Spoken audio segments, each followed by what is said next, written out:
guys, my name is Lydia May Wong. Thanks for tuning in to Bedtime Stories with me. The original intention for starting this channel is to experiment to see if this auntie can create some online videos that people would like and support.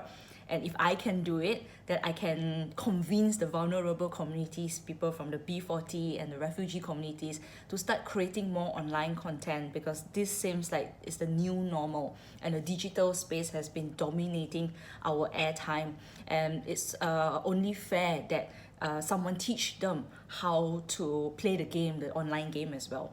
I'm no guru in this. This is my first time. So I think by sharing my authentic experience, it may probably ease their journey a little bit more. So why stories? I believe that we encounter stories every single day. People you interact with, your family members, things you watch on TV, things you've seen online. And it is just an opportunity lost if we don't take a moment to reflect on those stories. So think about it right now. Do any stories come to mind?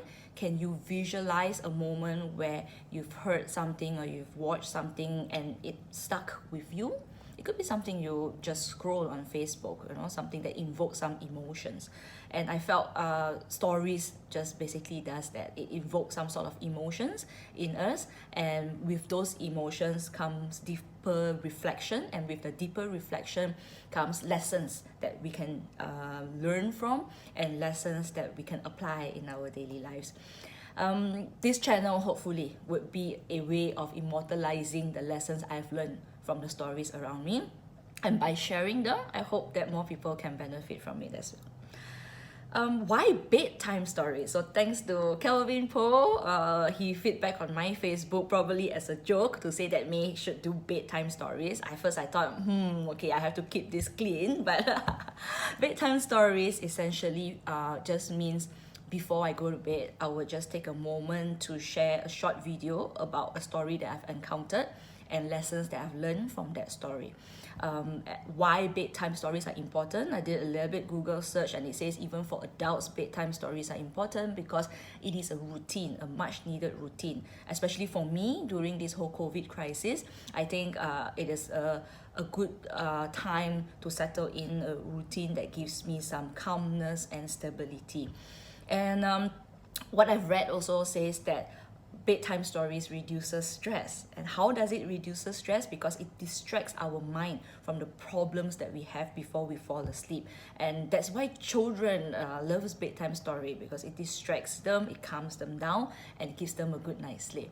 And how I also think bedtime story works well for me, and hopefully for you, it keeps me childlike in some ways. I stay curious the entire day. I stay interested in things that I've encountered, and probably keeping me young at heart as well by having some bedtime stories. So we will wrap up each bedtime story with a gratitude exercise. So I will encourage you to think about something you're most grateful for that day. Was there a particular person that made that grateful moment happen? And take a moment to smile, to recall that particular beautiful moment. And then I believe that by doing that, we will go to bed a little bit more peaceful, a little bit happier, and hopefully for a better night's sleep. So I haven't decided on the topic of tonight's bedtime story yet, so please vote in the link here. I promise I would do whichever topic that has the highest vote. Please don't make it too difficult for me. This is my first video, so don't get me to sing and dance or anything like that. I hope to be able to keep to the authenticity of wanting to share real stories and lessons that I have learned from the stories. Alright, see you tonight then, guys. Bye!